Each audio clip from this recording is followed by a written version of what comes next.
जाएंगे, हम तो बारात में जाएंगे। दूल्हा ने बहुत मना किया, मान जाओ। नानी ने कहा हम नहीं मानेंगे। तो कहा कि क्यों जाना चाहते हो, इतना जरूरी? नाना ने कहा अगर बारात में कोई बात बिगड़ गई तो संभालेगा कौन? लड़कों ने कहा कि हम इतने तो जा रहे हैं, क्या इतने नहीं संभाल पाएंगे? क्या आप अकेले संभाल पाओगे बात? तो नाना ने कहा कि देखो, शर्त है कि कोई बुजुर्ग नहीं आएगा, मानता हूँ, तो मैं बाहर नहीं निकलूंगा, गाड़ी की डिग्गी में ले चलो, उसी में पड़ा रहूंगा, बाहर नहीं निकलूंगा। बार बार कहने पर तैयार हुआ दूल्हा कि ठीक है चलो। और आज गाड़ी की डिग्गी में नाना जी पड़े हैं, बारात चली। और जब बारात पहुंची बेटी के द्वार पर, तो सबसे पहले बेटी के पिता ने यही पूछा कि देखो जो शर्त थी उसी शर्त के हिसाब से आए? बारातियों ने कहा हाँ उसी हिसाब से आए। बारात में कोई बुजुर्ग व्यक्ति तो नहीं आया? कहा कि कोई नहीं आया, आप देख सकते हैं। देखा गया, सच में कोई नहीं दिखा, क्योंकि नाना जी तो डिग्गी में पड़े थे, डिग्गी में कौन देखे। कहा कि ठीक है। आज बेटी के पिता ने दिमाग लगाया कि बुजुर्ग व्यक्ति आया कि नहीं आया, इसका पता हम दूसरी तरह से लगाएंगे। आज जैसे ही द्वार पर बारात आई, बेटी के पिता ने दूसरी शर्त रख दी कि हमारे गांव के बगल से जो नदी बह रही है वो खूब भर के जा रही है, तो बारातियों से यह शर्त हम रखते हैं कि उस नदी में पानी की जगह अगर दूध बहा दोगे तभी हम विवाह करेंगे, वरना विवाह नहीं करेंगे। अब दूसरी शर्त, तो दूल्हा ने सोचा कि अब इतना दूध कहाँ से लाएंगे, इतने दूध की व्यवस्था करना असंभव है। तो आज कहा ठीक है विवाह कैंसिल, क्या कर सकते हैं, इतना दूध कहाँ से लाएंगे। जब गाड़ियों में बैठने लगे, नाना जी ने कहा कि क्या हुआ?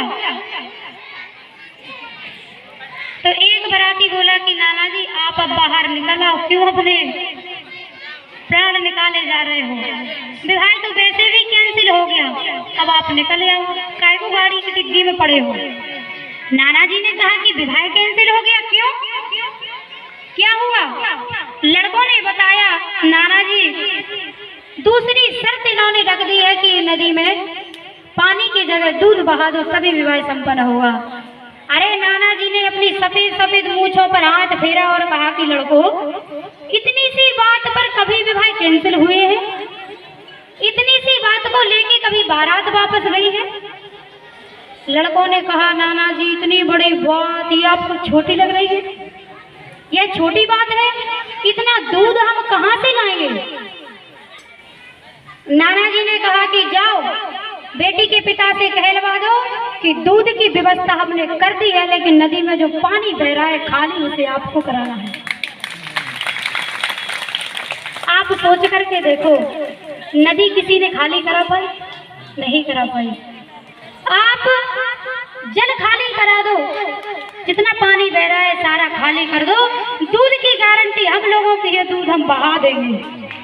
अब तो उस बेटी के पिता को लगा कि हो ना हो बारात में कोई बुजुर्ग जरूर आया है, क्योंकि हर एक बात संभालना लड़कों की बस की बात नहीं है।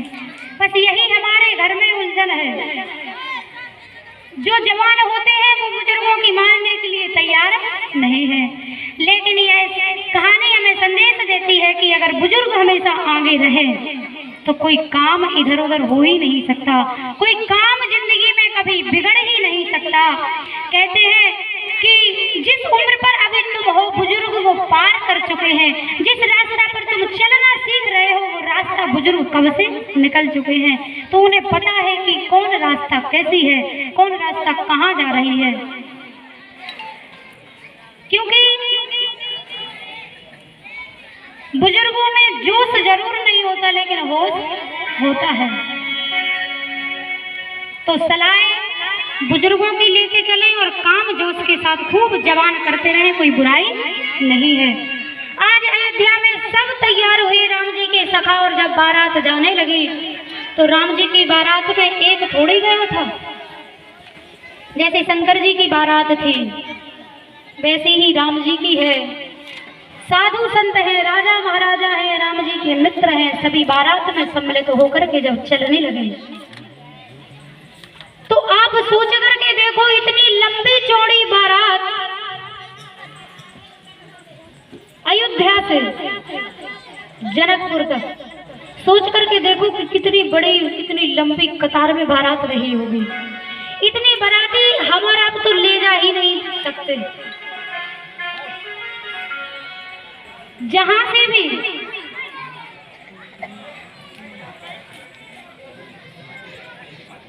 जिस नगर से वह बारात निकलती है ना, तो नगर वालों को ऐसा लगता है कि ये जरा पूछा जाए कि बारात कहाँ से आई है, कितनी सुंदर बारात है, क्या कहना।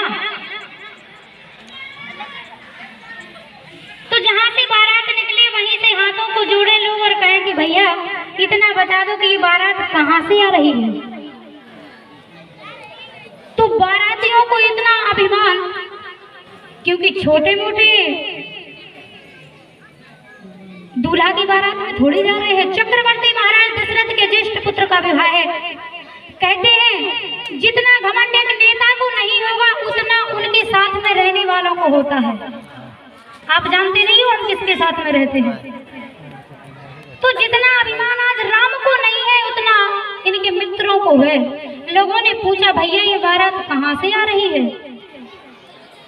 तो आज वह कहने लगे कि छोटी मोटी बारात समझ रहे हो क्या, अयोध्या नरेश चक्र।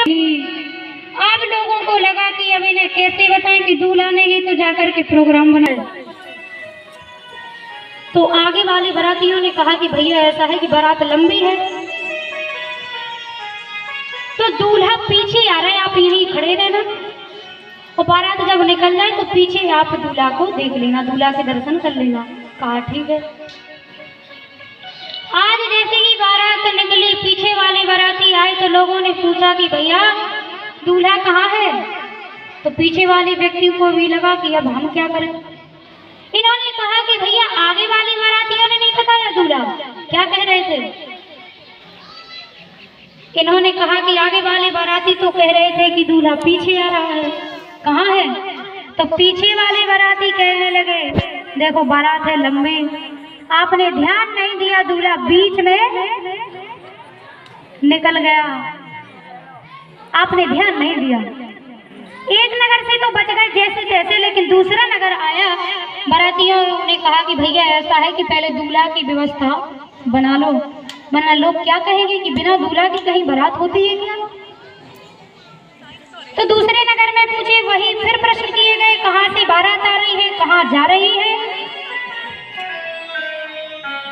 तो यह बात जब राजा दशरथ से कहा गया कि देखो महाराज ऐसा है कि दूल्हा हमारी बारात में है नहीं, अगर हम कुछ कहीं देते हैं तो आपका नाम खराब होगा, आप बताओ क्या करें।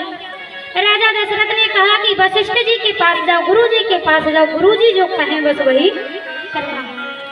आज वशिष्ठ जी से यह प्रश्न किया गया तो वशिष्ठ जी ने कहा कि इतनी चिंता क्यों करते हो।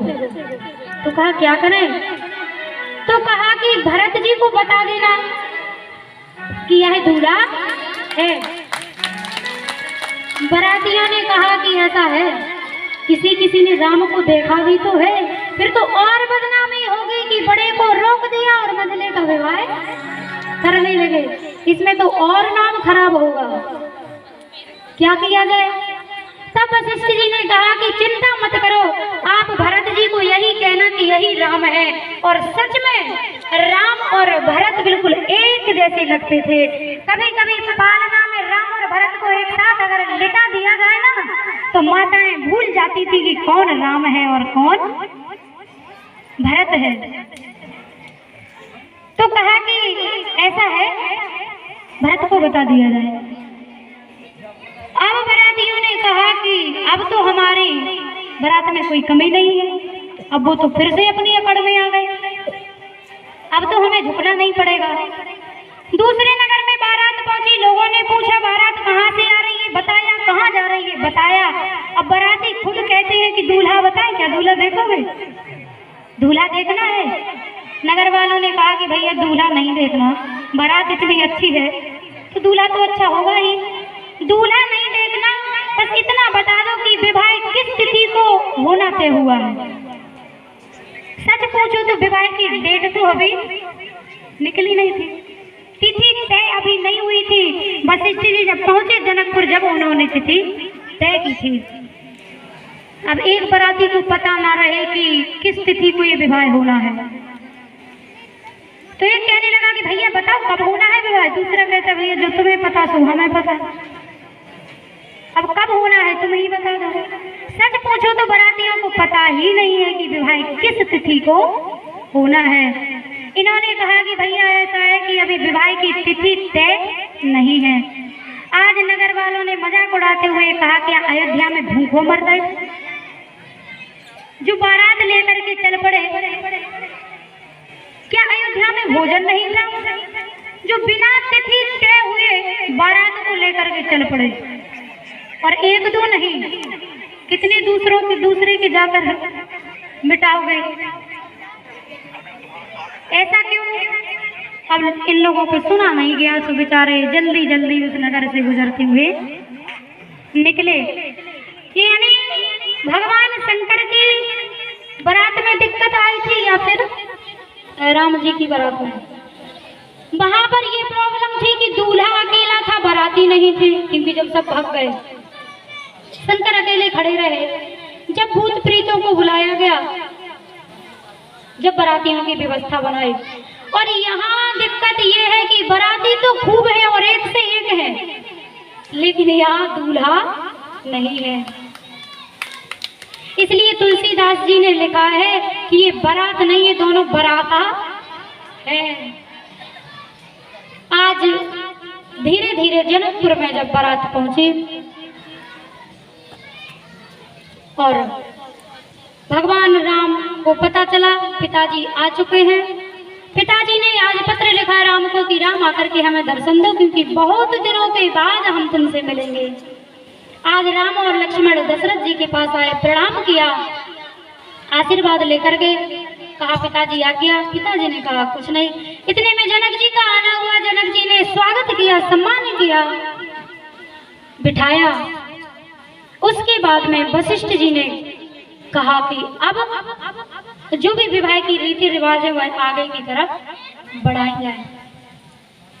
तो आज जनक जी के द्वार की तरफ बारात चली है, तो बारात में जो जो सम्मिलित होना चाहते हैं वो हाथ उठाओ। बाराती कौन कौन है? और सब लोग बाराती बन जाएंगे तो फिर घराती कौन बनेगा?